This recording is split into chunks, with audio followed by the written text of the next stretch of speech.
Is now the right time to be buying this dip, or are we going to wait for the dip of the dippity dip? We're going to talk about which altcoins are on our radar to pick up with this current downtrend in the market. We're also going to take a look at some other altcoins. When is Chang hard fork coming for Cardano? And what is all the fuss about with the treasury within the community? We're going to have that conversation. Also, a lot of backlash towards Ethereum founder Vitalik Buterin and what the Ethereum Foundation has been doing. Are they in the right, or is the community right and they're in the wrong? We'll talk about that. We have Magic Internet Money joining us to break down some of the charts and a very interesting monthly candle for BTC and why that means we might be in for a massive move to the upside. Stay tuned for more on today's episode of Sin City Crypto. Let's go.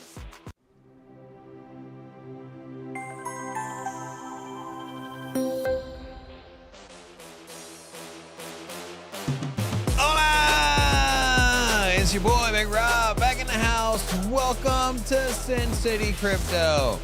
With the entertainment-focused cryptocurrency channel, we take old, boring, stale information, repackage that whole thing up in a fun and sexy Bitcoin should be back up to 65,000 kind of way, but it's not. 61. What's happening?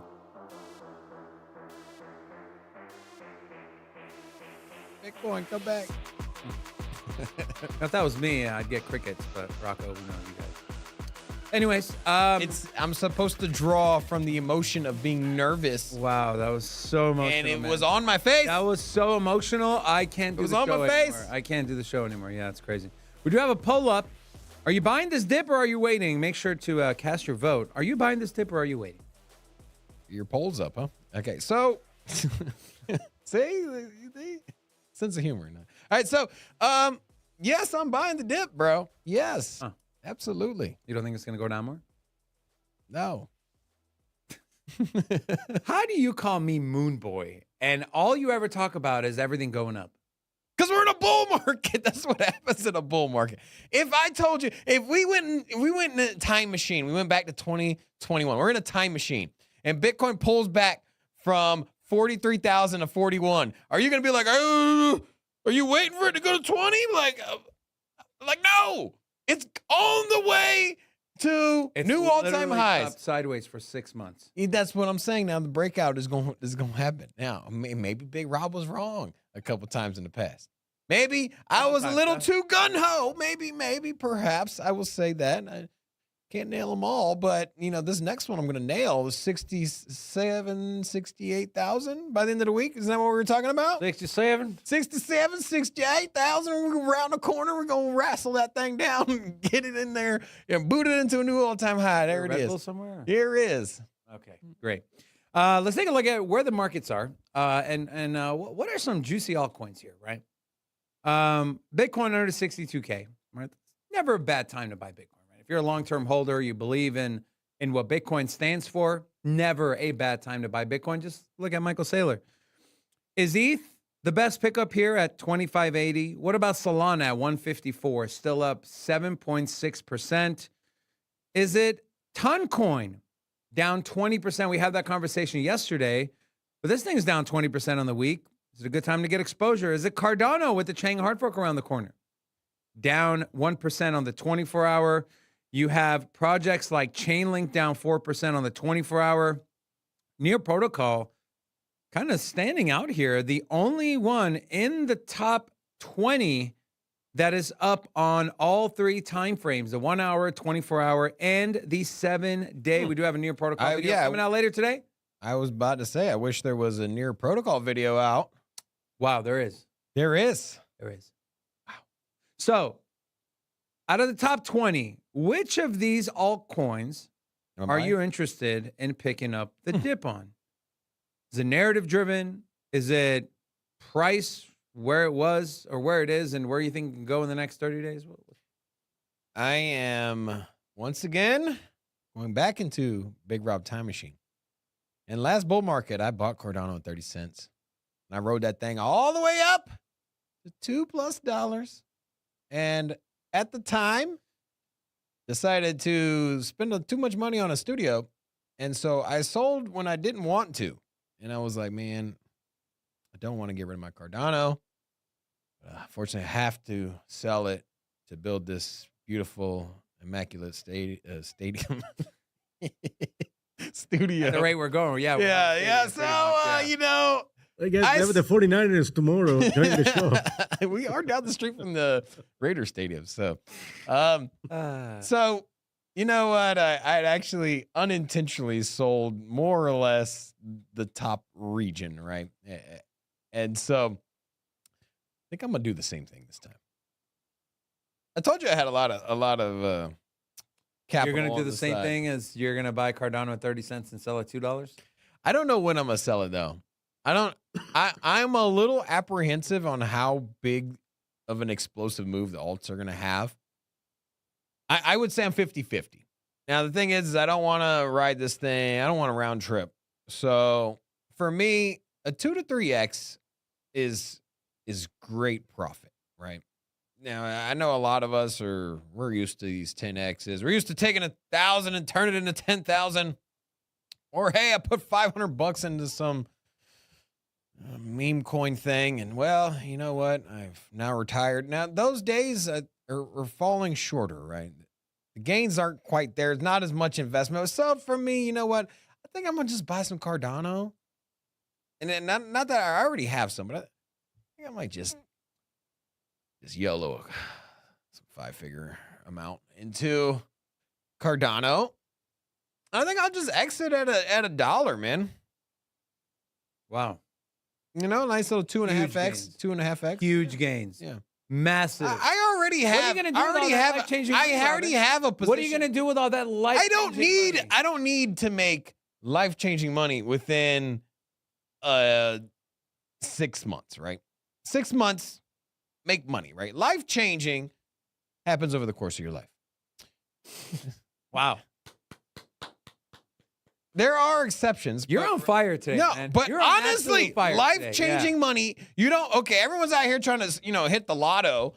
And you know what? We're in Vegas. We're very used to hearing about all the success stories like, hey, man, you know what? I went to the bar and put in $20 and, well, hey, look what else. I got a new car. And so that's a common story here. But what you don't realize is that there are other 10 people sitting at the bar that don't go home and share their stories. They just go home and struggle to make ends meet. Those is very eerily similar, those stories, to what we see in the crypto space. And so for me, you know what? A 3x, if I were to put a 10K investment in on something and then all of a sudden I make, I cash out at 25,000, you can call me stupid all you want. You can call me scared money all you want. If I take 10,000 and turn to 25,000 over the course of 4 months, you know what? Laugh at me all you want. I'm good. That's my investment strategy. And with that said, when you get into life-changing money, that's why I have a long-term portfolio. I don't. Well, what crazy. about? But I will say my long-term portfolio, I have moved into ETH because I'm a big, I like I shift my long-term portfolio, and I did shift, and we've been over here very vocal. I shifted over to ETH. We talk about life-changing money. What about wife-changing money? Why I know you were gonna say some dumb shit. Okay. You technically. Come on, man. You act like you're the first person that's ever said that. I didn't say. Like, Rocco, you ever heard this before? Wife changing money. Instead of the L is a W. Yeah. Anyways, a couple of the alts I'm looking at. I think Chainlink's a great pickup. Chainlink is down 4% at $11. I was looking at this yesterday. I was looking at Chainlink yesterday. And it brought me back to a time earlier this year where you were just so convinced that Chainlink was going to outperform everything, Bitcoin, every alt on the planet. It was going to outperform your wife. It was going to do everything. And okay. Anyways, so I was 5 minutes in, and the show is already off the rails. I was looking at the chart yesterday for Chainlink. I was last night. I had my raspberry sleepy time tea, and I was looking at this thing. Raspberry sleepy. It's if you haven't tried it, don't knock it. So so from January, it was at $13. If you bought this thing anytime in 2024, you're down. And I'm just saying, man, it hasn't performed well, man. You had a lot of conviction in Chainlink. You don't believe in Chainlink? I still believe in Chainlink. I believe in Chainlink. I just don't think it's the play in the bull market. It's a sleeper. It's a snooze fest, bro. It's game-changing technology. It's partnered with everybody on the planet except for ICP. And you know what? It's pivotal for our space. It's going places. But let's just be honest. What happens in a bull market? People get FOMO. People throw tons of cash at projects that are trendy, and price goes up very quick. Chainlink just isn't trendy, and it doesn't have the sex appeal for quick cash. Sex appeal. It doesn't. It doesn't. If you want to buy Cisco networking solutions stock, you don't buy it when the bull market's going parabolic in Wall Street. You buy it and you hold on to that thing for 8 years and you just throw it in the back of the portfolio. For the sake of making a point, I can argue that Cardano is the same thing. Cardano, January 1st, was at, where was Cardano January 1st? Was at 62 cents. Hmm? You bought Cardano in January 1st, you'd be down. Magic. So you're trying to say Cardano's a bad, you're trying to say Cardano's a bad investment? Can you hear me? Yes, I can. Yes. Rocco. I don't know. Hold on. I'm a believer in Cardano. I'm a believer in Chainlink, and I only showed you this to disprove your point. But the thing was I was You were what? You were going to say that I'm right? Chainlink has a right. But here's the thing. I wasn't preaching that Chainlink was, or that Cardano was going to outperform everything. That's where I was getting at. Okay. So you're just throwing shade. Yeah, shade. It is sunny in Vegas, and you know what? No sunscreen. You got those shade, you know? Look, I say this all the time, and I'll say it again. You should have different segments in your portfolio. What is your cycle flips? What are you looking to take a 2, 3, 4x profit on? What are you looking at just real quick 5x and leave? And what are you looking to keep long term? And Chainlink's in that long term portfolio. I mean, in all seriousness, you know what? The early stages of the bull market were kicked off by the Bitcoin ETF, right? And so we did see traditional money institutions get in there, and we haven't seen the alts rally. There's been a couple exceptions. Caspa, ICP briefly. Near. Solana. Yeah, but so pretty much like Caspa and Solana, I think were the two that dramatically outperformed. Near Dramatically outperformed Bitcoin this year? Yeah. Okay. So I mean there's just a handful. Yeah, a handful that have. But I mean, has it? It has, yeah. No, I mean, I'm talking about for this year, from January. So, Near went from $3 to $4. Look at the price of Bitcoin January 1st. So, price of Bitcoin on January 1st was at 42,000. It's at 60. So, we had a 50% run up. And so Near wasn't there. And so basically what we've seen is that from the beginning of the year, from the launch of the ETF, is where I'm getting at. From the launch of the ETF, the beginning of the year, not much outside of Solana and Caspa has outperformed Bitcoin. There might be a couple other outliers out there, but it's few and far between. And so retail money has come in on Bitcoin, and the altcoins just haven't run yet. Altcoin season hasn't started yet. If you had money in Near from beginning in January 8th through March, which was the first 3 months of the ETF, you were up 82% over Bitcoin. Yeah, I'm talking about now. Yeah, because when Bitcoin topped out, the alts ran, but then they all lost it, right? The same thing. You looked at the Cardano chart. Cardano was at 70 cents in March. And so that's my whole point, is that we had a little flash in the pan, but it all got given up. And Solana was, what did Solana get to? I mean, even Solana outperformed Bitcoin on the from the launch of the ETFs, but it hasn't. It gave up a lot of those too. And so, Solana is currently at a $1.50.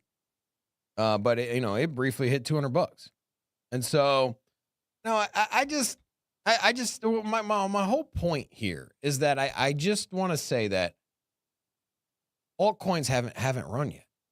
And so whether you're a fan of Chainlink, Cardano, Algorand, Hedera, even ICP, ICP ran up earlier this year and then kind of gave back a lot of that.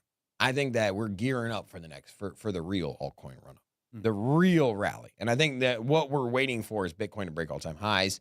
And that's what I'm excited about. And so get behind the tokens or the projects that are large in community that that the price is gonna pump, right? Whoever you're gonna hear that buzz at, right? That Solana buzz. What do we hear about in January, February, March when the altcoins and Bitcoin were running together? It was nonstop Solana heat, right? And then it moved over to a couple other projects. That's it, man. Don't stay in the snooze fest projects. Let's see what our friend Magic Into Money thinks about Solana. Magic, welcome back to the show, my friend. It's Tuesday, so we got Magic joining us. We miss you. How you been? I'm doing good, man. How are you guys? We're great.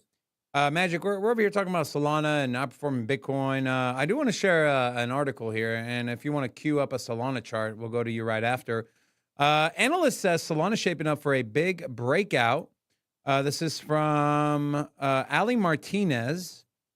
Talks about an Adam and Eve pattern forming on Solana, and this is viewed oftentimes as a bullish reversal formation as an asset threatens to take out its horizontal resistance after carving out a bottom.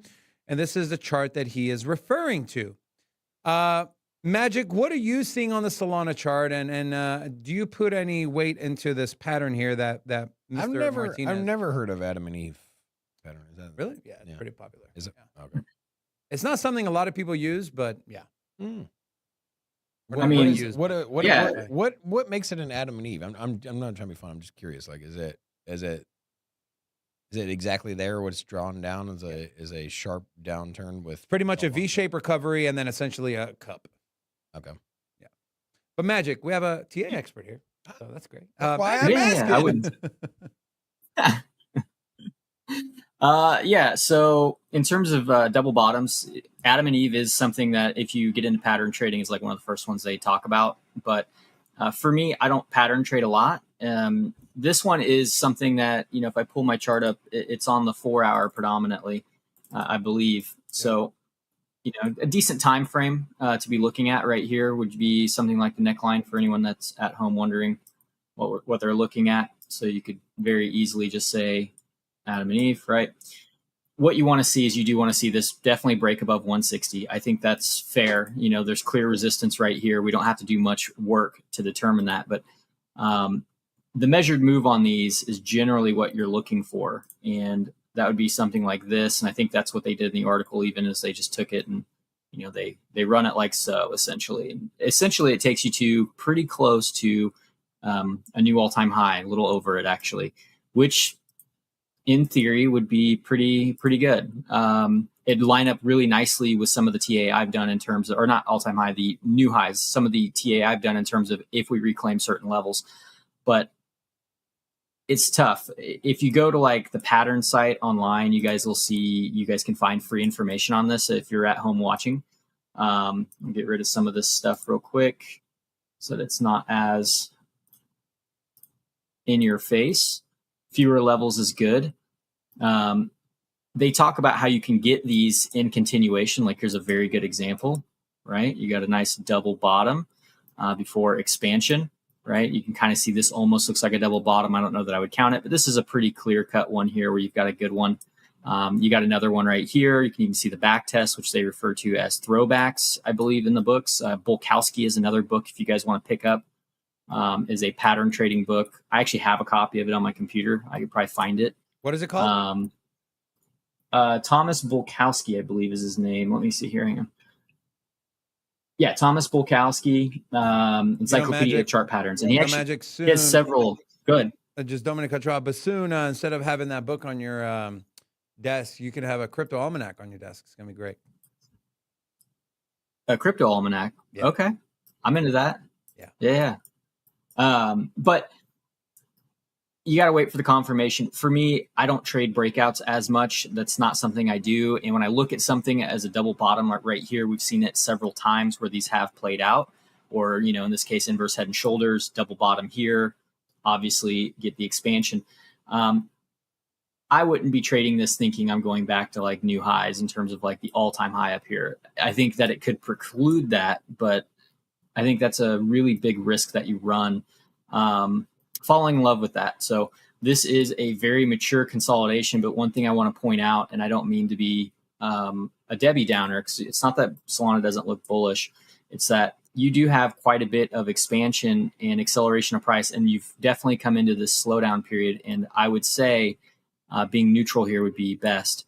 So, you know, had you gotten in on this swing failure pattern, which is a different type of pattern because it gives you a visible trading setup like right away, I would have been much more apt to be in love with this pattern now, where maybe it flags out and goes higher to, maybe it's 200, maybe it's more, but I would be cautious with that one. The moment I start seeing Cointelegraph and those guys come out with like really bullish articles and stuff, it's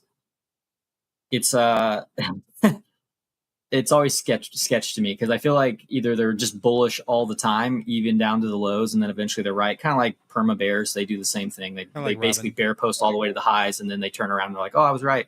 It's like, well, you were wrong for an entire year, but sure, we'll go with whatever helps you sleep at night. So, in this case, very, very easy to see the 2023 high is going to be key, which is beneath or above the low of this pattern, which is good. One thing I would say that I don't like about this pattern, if I was just judging it off of structure alone, is the difference in valleys. A lot of times with double bottoms, you will see them get somewhat close to each other. I think 10% is the preferred difference in terms of price. If I recall off the top of my head, you want to see like a 10% difference. And this is 23.69. So unless I wouldn't count it as a double bottom for that reason. I would say more than likely, this is either going to have a nasty either fake out or a throwback into this range and fill in some of this inefficiency potentially. But as long as you're living above 126, that's really not the end of the world. And if you zoom in a little or zoom out a little more, and we can go to like the monthly chart, and you can see why 126 has just been the prior year's high. It's been very important. We need to stay above it. So, not a bearish move by any means. It's just, this has been things that have gotten people excited for both downside and upside for a while. So I would just play the levels for what they are. You could probably replace this 6-month average with just the closes of the last month. And you could just say, okay, if these levels right here are lost, we'll put them in orange so they kind of blend in with everything else. If we lose 146, I'm not really interested until 126. However, if we remain above 146, double bottom or not, my next area of interest realistically becomes the current monthly open and the monthly close of last month, which comes in close to our key low at 180. So you would just be boxing things off, and I like doing that because it makes it very simple for people to just say, okay, where should I be looking to either take profits or to take my next trade? And you could say very easily that these are the zones that you're most interested in, and you have a nice median here. And while you're above the median, you target the high of the range as you're just rotating them. If you go down to the 4 hour now, you can see that this has been, by and large, where you want to be buying and selling just looking at the candles. So from where we are right now, if this double bottom takes place, you're pretty much directly right underneath known resistance already that you can see very clearly on a monthly time frame closing basis, meaning that the last 1, 2, 3, and this will be the 4th month, have failed to close above this. So I would be cautious with that, but you can't make money in this market without putting on some risk. So if you believe in it and you're like, nope, I trade double bottoms, that's my game, I think this is a good one, or you just believe in Solana and you want to put your money where your mouth is, all I'll ever say is make sure you've got some kind of like gut check moment where you've calculated how much money you stand to lose in that scenario and you're comfortable with it, because you really can't control the outcome. You can really only control how much money you lose if it doesn't go your way. That's it. Otherwise, technical analysis, it's as they say, it's astrology for men, right? So Of course it is, but there is some math involved. And I think that the likelihood of that double bottom, if I remember correct, is somewhere in like the 60 to 63-4%. It's not particularly like a super high setup, but there is an edge to the upside. But I personally am not looking at it like one just due to the discrepancy in the lows. That's that. Sorry, not to ramble, but we asked the chat a question and we did a poll. Are you buying the dip or waiting? 56% are buying the dip. 43% I don't think that's are a waiting. bad strategy. What's your take on the market and kind of what you're seeing with price action across alts, across Bitcoin? Are you where would you cast your vote on that question? Sure. We covered this pretty in depth last night in the group, so we'll kind of roll into something like that. So we'll give some invalidations, so to speak. Let me get my chart up here, and we'll lull you guys back to sleep here. Some of the levels that we've been talking about on your show for weeks, maybe even months, would be 62K and 64,990. That was the zone that we gave outside of the previous all-time high, the 2021 high, essentially, right? We said that these are the levels that realistically you have to work off of, and then we need to keep an eye on $59,000. I'm going to get rid of this right there. So we've got a nice clean chart. These are the only levels we're really working off of, and if you traded just these levels, you've probably done pretty well.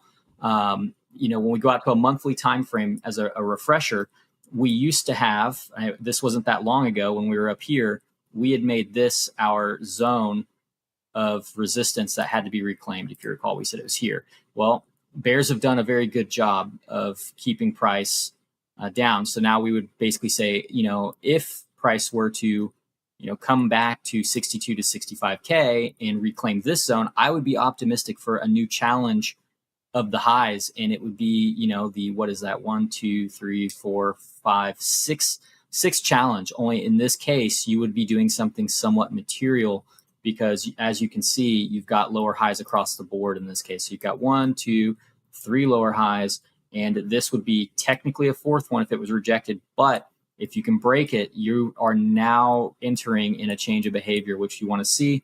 And it would be in continuation with the trend overall, plus the 6-month time frame addition. That's where that 64,990 comes from out to here. We've yet to close a 6-month candle above $65,000 historically. So not the end of the world, but if this price was able to do so and get back above here, it looks like it wants to continue trend, and we could see this at least make a new high. We can talk 80K at that point. In regards to your question of why would I be buying the dip, I think you can make more of a case for buying the dip right now than you can for opening like a short in this region of the chart. To be blunt, 62K used to be an old monthly resistance here. It hadn't been cleared until right here. It was then being respected again very nicely the last 2 months, and it's being respected right now. So that's always good when price comes back and a level becomes very relevant again. It's a nice even number. It's easy for us to work off of. So if we lose 62K, the real level that you want to keep an eye on is 59. You are yet to close up here a monthly candle down in this region. So I doubt we're closing August below 59K. Anything can happen, of course, but if you started losing 59K, it does really kind of start to look bad. And it's not just because I drew a line there. It's like we haven't closed below it. We could now do other things like bring in other types of technical analysis. Number one would be really basic market structure. Okay. So this would just be highs and lows. So you can see this is your high, there's your low, high. And then you can see we're making lower highs, lower lows throughout. What you've done here is you've now gone into a consolidation where you've got a new lower low. This obviously isn't a confirmed high yet. You've made a higher low in that trend, and you've made a higher high. However, if you were to come back to 59K and lose it, you're really challenging the idea of potentially cementing this as another lower high below this level. Okay, so this zone needs to be protected, because if you don't defend this level, you're going to probably try to make a lower low, and bears are going to have a field day with that, of course, and no one's happy to hear that. And I start leaning towards the bull market did happen already, and it was an early top. So for now, nothing is broken, but 59,000, it's that nice number right around 60 as well, which is a nice psychological number. You're protecting that last low in this last trend here that's developed. And if it doesn't continue from here, well, the trend may be shifting overall in the macro, which isn't good.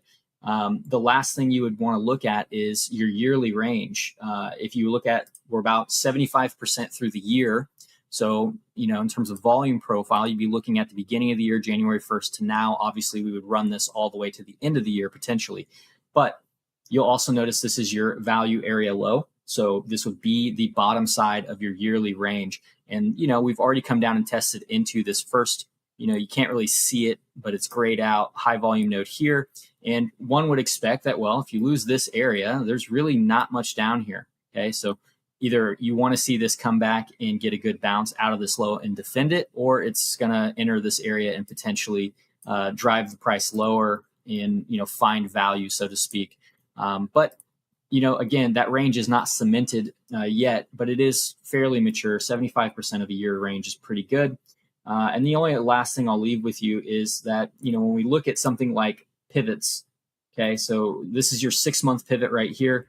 It's the highest time frame of price average that I use in terms of like a horizontal average outside of a yearly. We don't have a yearly yet, but we do have a 6-month. And if you lose that, you're below the 6-month pivot, which is meaning that price is now trending below a static average for the last 6 months, which is not good.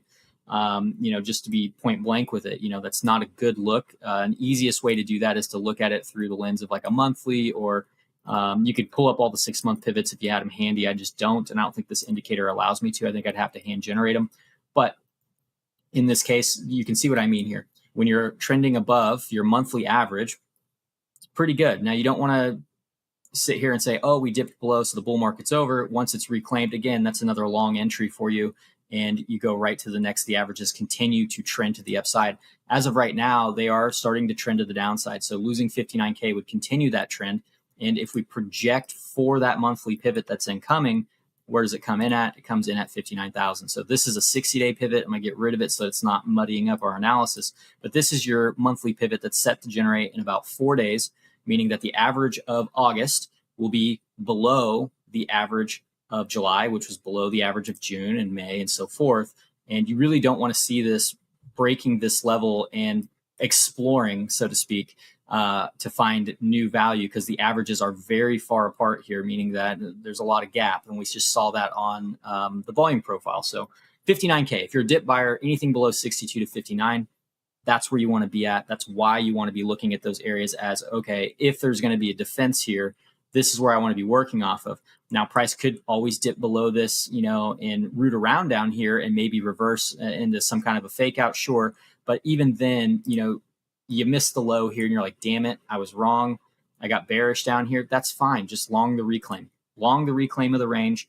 And what do you do on reclaims? Reclaims are phenomenal for things like this. So if it did come all the way down here, you could easily long that reclaim right here, stop loss, somewhere locally, and then look for like the point of control, maybe higher.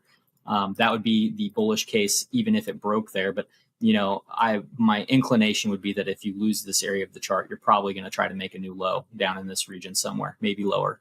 So yeah, if you're a dip buyer, at least you're buying towards the bottom of the range. That's what I will say. You're not buying up here. Hopefully you didn't buy 65K.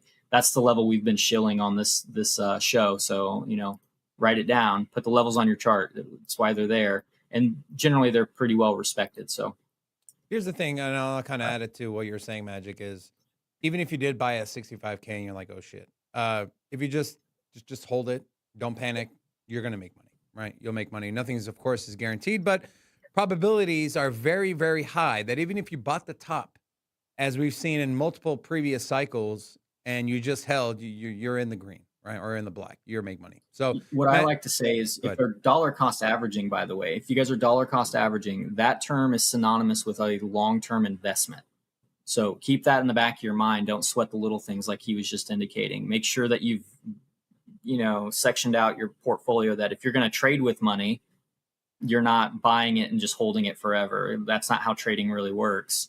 Dollar cost average is something that you would relate directly to. Okay, this is money that supports my long-term vision in terms of like what I want to do financially. And I think in 5 years, I won't care if I bought at 65K that week, or if I bought at 45K. 5 years from now, I think that this is a very good spot to be in. So amen to that. Yeah, that's it. Amen to that. Magic, thank you as always, my friend. Guys, if you enjoy Magic Internet Money, we have his Discord link pinned to the top of the comment section. Hop in their Discord. A lot of great alpha and info in there. Magic, we love having you on the show as always, my friend, and we'll see you next week. See you guys. Thanks. All right. I do want to give a big thank you to today's channel sponsor, which is Legacy Network.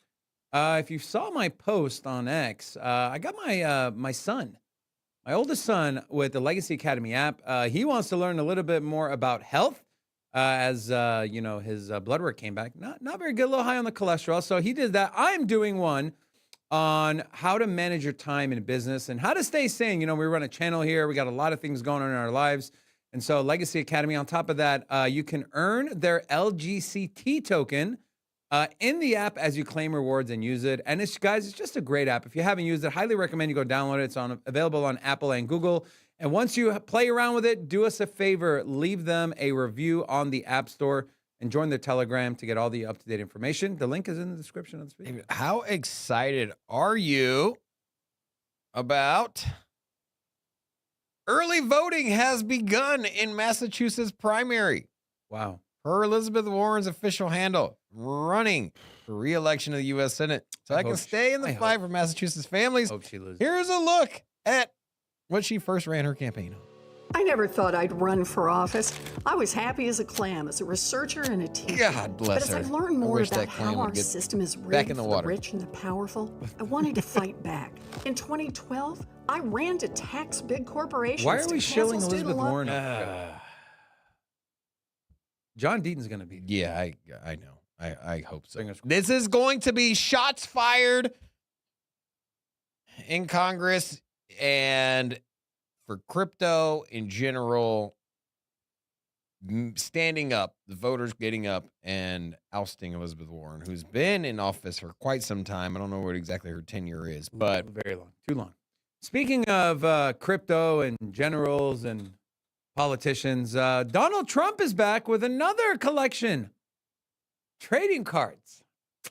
Take a look here at the announcement here from former and potential future president Donald John Trump. Hello, everyone. This is your favorite president, Donald J. Trump, with some very exciting news.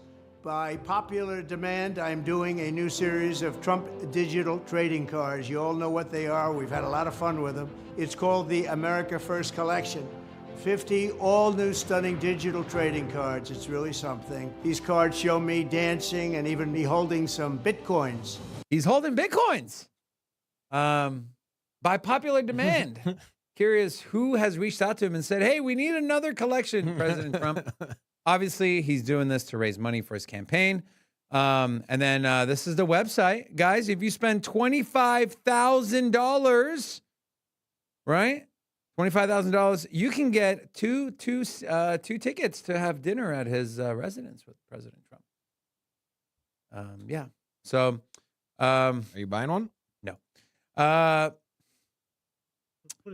And I got a little meme here for you. Punish me, Alexa, play Peter Schiff podcast. This is the Bitcoiners. Speaking of Bitcoin, 8 consecutive days of inflows for the Bitcoin ETF. BlackRock adds pretty much $250 million. They did buy their own ETF for some of their portfolios. And so, coming, right, Robin? Right? Price shock? Yeah, I mean, Supply shock? the reason we bring it up every show. At some point, there's not going to be enough Bitcoin from the miners and on the OTC desks. You know what? If we're Target, if you're Walmart, if you're a large retailer and Christmas season is here and those PlayStations are on the shelf, you know every kid wants one and it's early September and you're like, well, we're still good. And you see them slowly coming off the shelf. Just know when the bull market comes, when Christmas comes around and it's 3 weeks out and there's no PlayStations, you're going to have to go to Craigslist. You're going to have to go secondary market. And then PlayStation is going to cost $800, $1,000 a piece. It's the same thing is going to happen here with Bitcoin. You're going to go from, you know what, 40, 50, $60,000 Bitcoin. Hey, they keep buying it at 60, but it's not moving. At some point, the supply is going to dry up. The demand will still be there. And if anything, it'll grow ever more present and people are going to want to come in and buy it. And so I'm just telling you, man, I know it seems a little disheartening looking at the price of Bitcoin and this long-term consolidation. It's been since March. We've been over 60K since March. And we've been waiting for this next leg up, the next breakout. And I know we kind of joke about it, but it's coming. It is absolutely coming. It is knocking here. It's knocking on the doorstep. Unless you absolutely believe or unless you don't believe that Bitcoin's got a future, why would you not be buying, right? Yeah, and then if you take everything away, Unless you don't have money like me. if you take all of your theories away, it's still a finite commodity, right? It's a product that there's scarcity to it, and anything that has scarcity, it doesn't matter what it is, even if you don't believe in crypto for some reason. I know you're watching, so you obviously believe in crypto, but I'm just saying for the naysayers, even if you don't believe in crypto, anything that has a limited supply, priced in dollars, which is getting inflated, is going to go up in price. A house costs more 3 years ago now than it did 3 years ago, 5 years ago, 10 years ago. Bitcoin costs more than it did 3 years ago, 5 years ago. You get the point. And so whether it's some rare collectible, a vintage car, Bitcoin, gold, a house, new car, whatever it is, the price is going to go up. So, I mean, you take that into account. You know, Martin L. in the chat said, the only one I don't have among those in the thumbnail is Cardano. Well, let me maybe convince you that it might be time to get some exposure to Cardano. Which one of those? I'll let you get to that segue. I didn't mean to interrupt you there, but No, you did. I do. Yeah, actually, I did. But which one of these are you looking to buy? If you had to pull the trigger on one of them, you know we're fans of. You got to give me some parameters though. 6 month hold. 6 month hold. Yeah. So Current prices. Yeah. So you got February next year. What are you holding in February? Till February. You buy now. Let's say I give you $10,000. You got $10,000. What do you think is going to generate the most returns out of Caspa, ICP, Cardano, Near Protocol in a 6 month hold? February 2025. You're selling it regardless. You put in a smart contract to sell it, so you got no 6 option. months. Yeah. That's a tough one, man. I'm gonna go Caspa. Yeah. I think once KRC 2.0 comes out and people flock to launch tokens and the initiatives they're working on in 6 months, I think there's going to be an excitement to the Caspa ecosystem, and I think it's going to drive the price up. I think ICP is going to be the best in 6 month performance. Why is that? Just because of where the price is now, and where it was. Yeah, I mean it's at $8 right now.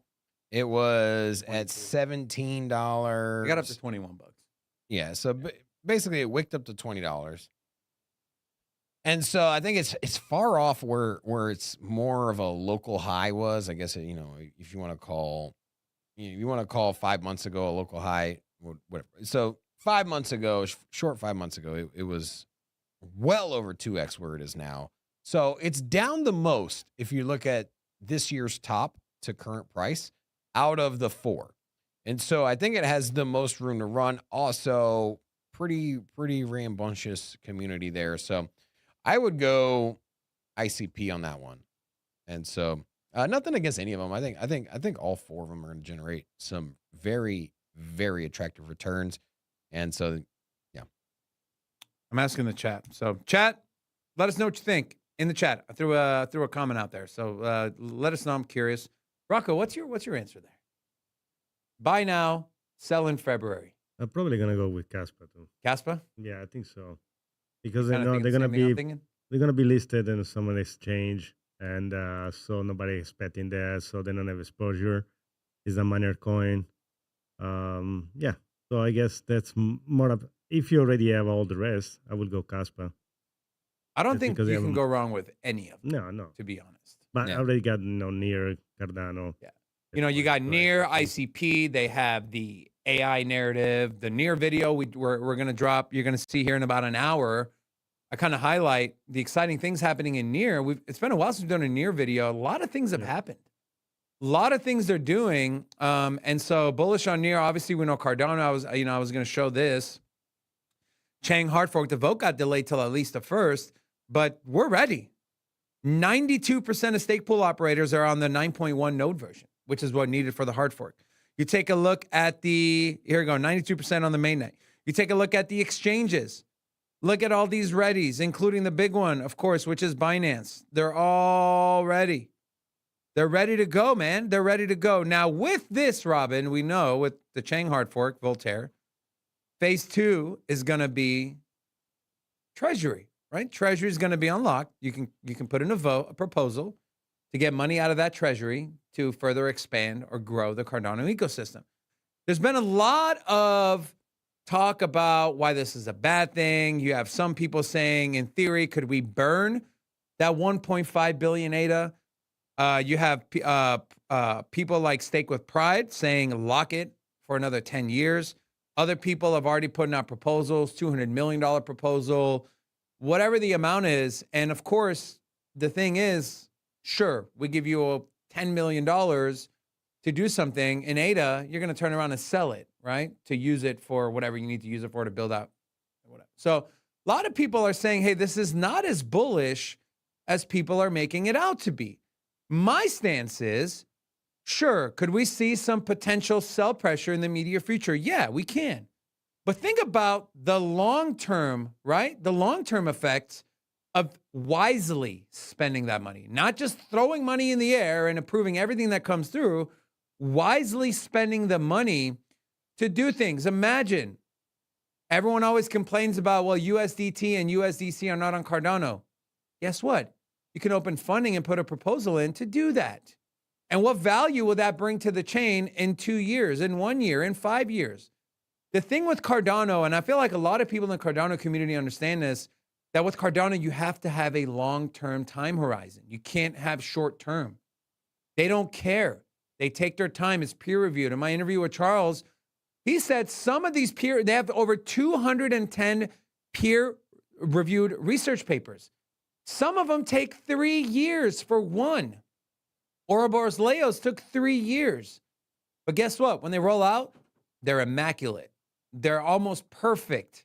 No issues. So it's like you want a chain that's secure, and I want to be on a chain that I don't have to worry about it going down or losing money. That shit takes time. It takes time. It takes peer review. It takes doing things the right way. And so for me, I look at the downstream or the upstream effects of what potential we can see from spending that money. What are your thoughts, Robin? What side do you land on? Do you land on this side of, well, it's not really good because they're going to sell that ADA and the price is going to go down, or are you kind of on my side here? I think it's going to be a slow trickle, right? And so I know that there's a large amount, but I don't think that it's going to be just unleashed, right? In the tidal gate, the tidal wave is going to come in. Like, you know what? I think that it's going to be hard pressed to get the votes out. I think that the ADA community is not going to want to just quickly burn through all of their cash or all of their, it won't be like Polkadot. I'll put it to you that way. Yeah. So those guys were approving. So honestly, I'm bullish on it. I think it's good for the development. But where we've seen IOHK and the Cardano Foundation invest in dApps and developers and developer grants and setting up these workshops all across the world to work with governments and municipal centers, we've already seen that. And that was investment from the foundations, right? I think that you're still going to see kind of the same thing. So I don't think it's going to be accelerated in any kind of crazy way. I don't think they're going to liquidate the fund in a year. And so, yeah, it's bullish, but I think IOHK is halting more or less their investment on outreach. I'm not saying they're going to completely stop, but I think they're going to fall back and let the community decide what direction it's going to go. So I think it's going to be kind of replaced one for one, really. I mean, Cardano has been very, very active in making partnerships. They go down to Argentina. They had the Ethiopia partnership or deals with. I think they were doing the digital identifications, the education. They were doing a census down there in Ethiopia. So there were several things they were doing there, and how much progress has been made. I know there's criticisms there on from that area, but I think that's going to be replaced by votes and this money. So I don't think as bullish as I am on it, I don't think it's going to all of a sudden rally the price to something crazy. I think that sure there might be a little bit more upfront marketing that wasn't done. I don't think Cardano really cared to, hey guys, come out and talk about our coin, right? That was never them, right? Well, we see some of that. Will the community vote to get content creators and their name on publications? I mean, it wouldn't surprise me. So, I mean, I guess that's bullish, but I think more or less, I think just the governance of building out Cardano has just now moved to the stake pool operators and their votes. And so I don't think it's that big of a deal, honestly. Okay. Ron, $5 super chat, said, Casper will rock the house and get more adoption from Bitcoin lovers in the near future, on top of more things to come. And it's interesting to see if any other of these Bitcoin miners, if they're not already mining Casper, if they're going to enter. We know Marathon entered. What are we going to see? But Casper is a very exciting project. We've kind of grown close to the team. We did a video with them. We pretty much have access to these guys. I can ping them on Telegram, and they're pretty quick in getting back, which is amazing, right? And so I think Caspa's one to if you don't have it on your radar, you gotta have it on your radar. Rocco mentioned exchange listings. I think that's something very important, right? Take a look at why Caspa isn't on Coinbase. You take a look at the volume they're doing. I mean, it is absolutely massive. And then you throw in smart contracts that are going to be available. It's going to be a rush of people getting in there trying to build stuff and, doing things with the ecosystem. So very exciting. Other things that are exciting. Look at this breaking news here. Russia to use crypto for international transactions starting September 1st. September 1st, crypto will be used. Interesting to see which cryptos they'll use. We'll see. And then we have this as well. The SEC lawsuit against Kraken will proceed to trial. California judge rules. I guess the only negative to this would be the money spent for the trial, but I'm not worried about Kraken losing. I think there's been enough rulings from different judges to show that, hey, the coins listed on these exchanges are not securities. They're traded peer-to-peer. They're bought and sold peer-to-peer. And so, but just an update for you guys. You know what I'm pretty excited about is that the SEC's threatened a lawsuit. There as well as notices. They're actual lawsuits. They're losing steam as far as affecting market price and market perception. And so what you're saying is we're not seeing the markets react negatively to lawsuits like I think they will. I mean, let's just say there's a Wells notice against the Solana Foundation or something of that nature, or they come out and have some press release, and Gary Gensler does some video, and they try to label Solana as a security, for example. They have. They mentioned it through laws. They've indirectly done it, but I think if they came out and were attacking Solana as an example, I don't think that the price tanks. I don't think that you see the price go down to, from 150 down to $90. I do think that, hey, maybe it pulls back, maybe 10%, maybe it's a talking point for a day or two, and I think we move on. I think the times of, hey, SEC is suing Ripple, and so now delisted from all the exchanges, prices suppressed, omit this from the bull market. Those times are gone. And I know this is an exchange, and so, a little different than, say, a project, but it's almost been like a rally call. And the fact that the community has gotten behind Kraken, I think Kraken's a lot more reputable now, right? For standing up against the SEC, for going to court, in the same way that we look at Coinbase, like, wow, you know what? Coinbase has come out, they've had their press release, they said, you know what, we're not gonna fold to the Who would have SEC. thunk it, Robin, that the SEC suing you would give you credibility? That's what I'm saying. What a shift that we've had, right? It was before it was like the nail in the coffin, that's right? so funny to me. But that's so that's funny. my whole point exactly. It was before it was the nail in the coffin. Before it was like, oh my God, hopefully, they don't get sued, because if they do, all my gains are gone, right? And we always talked about it, right? Investors didn't want to invest in Bitcoin because they didn't know what the SEC was going to do. They didn't want to invest in Ethereum because they didn't know if the SEC thought it was going to be a security. Now we still don't does know, anybody but- care? That's what I'm saying. Does anybody care now at this point? It ain't going to stop your investment thesis. I haven't heard in a while somebody say, you know what? I really want to buy Solana, but I'm just not sure what the SEC is going to think about it. That was a very, very, heavy decision that you would take, right? Or influence on your financial decision. I want to talk about, there's been a lot of chatter, right? A lot of discourse in the Ethereum community. So this is from Defiant. Ethereum community rattled by Foundation's ETH sales and Vitalik's DeFi hate. Ethereum community is becoming increasingly frustrated with the entity, referring to the Ethereum Foundation, that's meant to support the ecosystem. The Ethereum Foundation, primarily led by Vitalik, is facing backlash over lack of transparency, selling mass quantities of ETH, and a perceived resistance to supporting Ethereum's largest ecosystem, which is DeFi. Despite ETH already being the worst performing major cryptocurrency of 2024, the foundation sent another $94 million worth of ETH to Kraken within hours of ETH breaking above $2,700 on August 23rd. They say, quote, from Executive Director Aya Miyaguchi, this is part of our treasury management activities. Ethereum Foundation has a budget of $100 million per year, which is largely made up of grants and salaries, and some of the recipients are only able to accept in fiat. History even suggests that the Ethereum Foundation may base this decision on market movements as opposed to a set schedule. The $94 million deposit on August 23rd came after ETH gained 6.3% in a single day. Prior to that, in May of last year, they did the same thing, selling $29 million after a 6% rally. Then you have the whole thing with DeFi.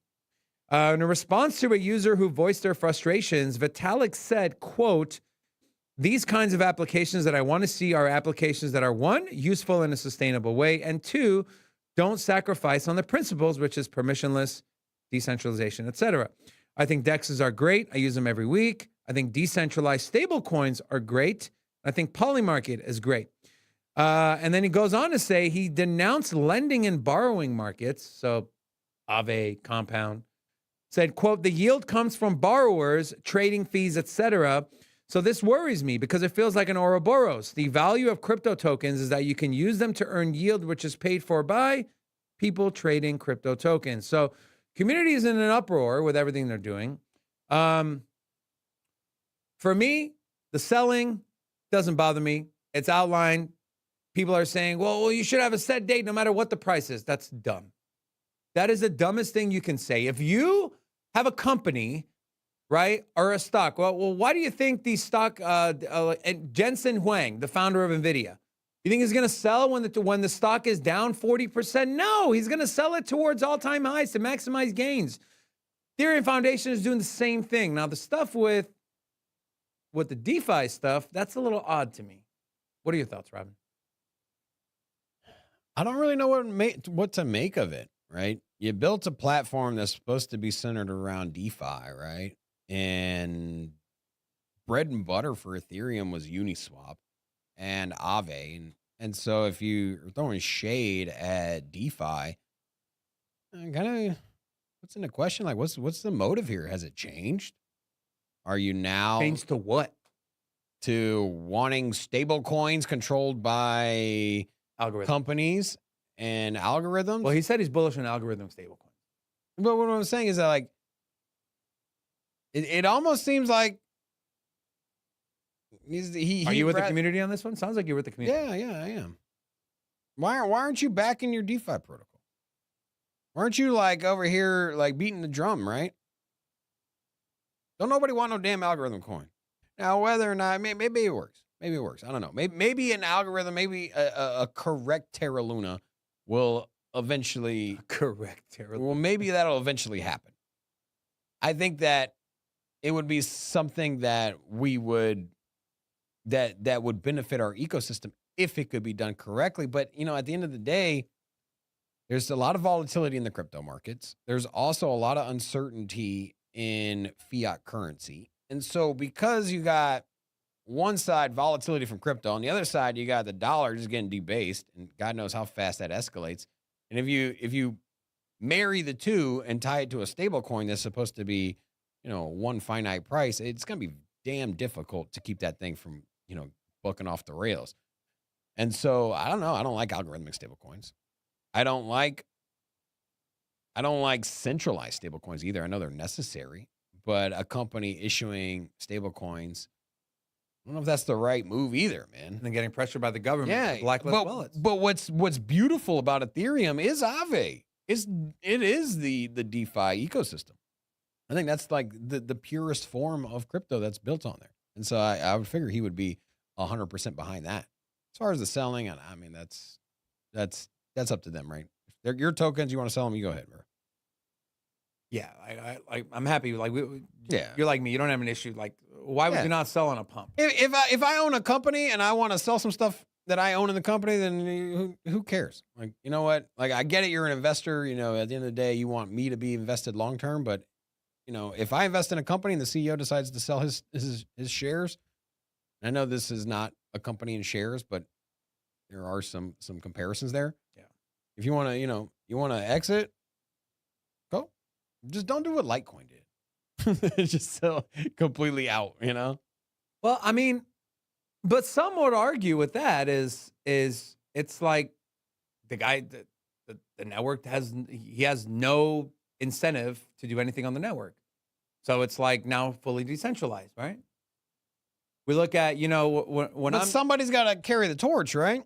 Unless like Cardano's a good example, right? Hey, you know what? They're exiting the governance and the business model structure, and they're letting the community decide the direction of the chain and protocols and how investment works, right? At least they got it to that point and then passed the baton on to the community. Litecoin, he was like, I don't know where the hell the devs are. I'm tired of this, man. And we've seen what's happened to Litecoin since then, right? I mean, since the last bull market, I mean, Litecoin's just been falling more and more. I mean, look at an all-time chart. I mean, it had a decent run up last bull market, but I mean, not really, right? Get rid of it. Yeah, I mean, last bull market, you would have made a lot more money holding anything but Litecoin. It's funny as part, with the almanac, right? That we're going to be coming out here. There's a lot of in-depth research, and I just finished one part of it. I'm not going to say which part, but Litecoin got like one of the top 5 scores out of the top 100. I'm not going to tell you what basis the score is on. You're going to have to wait to pick up the magazine to find out. But Litecoin was one of the top 5 highest scores. And so, but that doesn't mean that it's a good investment. Doesn't mean it's a good hold. Doesn't mean it's a good, to speculate on.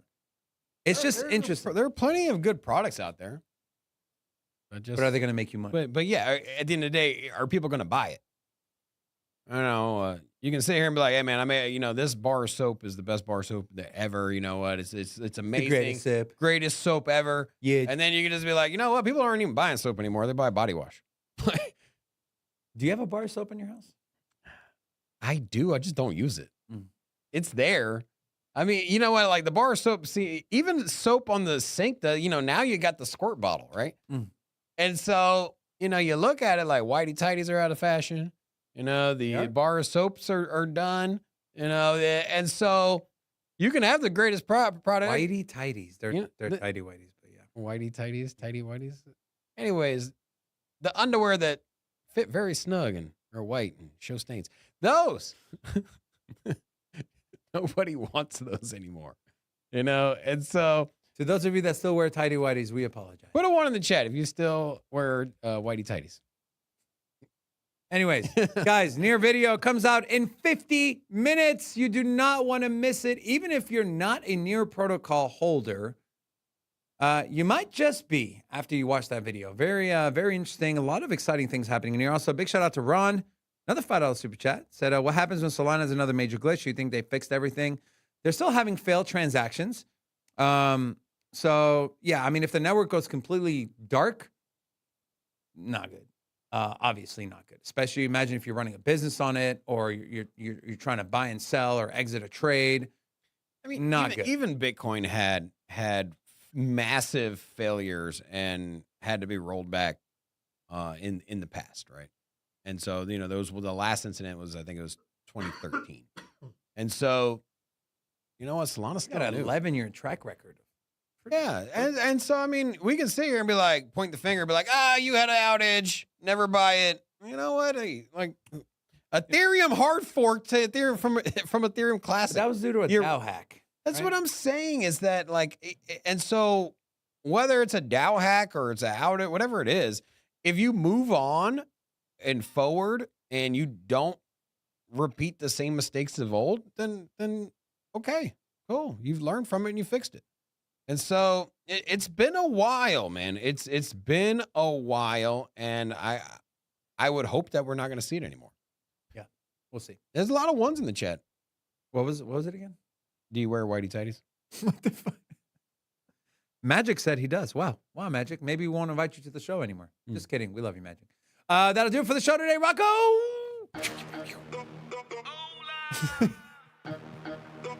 Sin City Crypto. No way to make. We'll see you guys tomorrow. We love you. See you guys.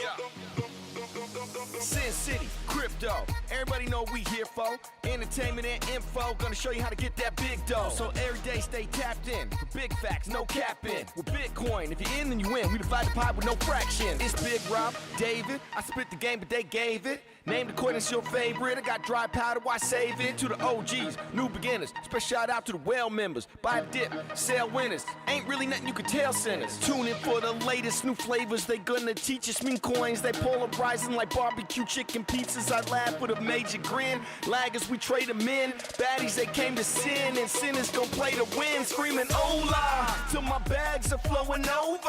Hold ya to the moon, then to the solar. Won't I? Don't be letting FOMO control ya. It's over when the finger tornado close ya.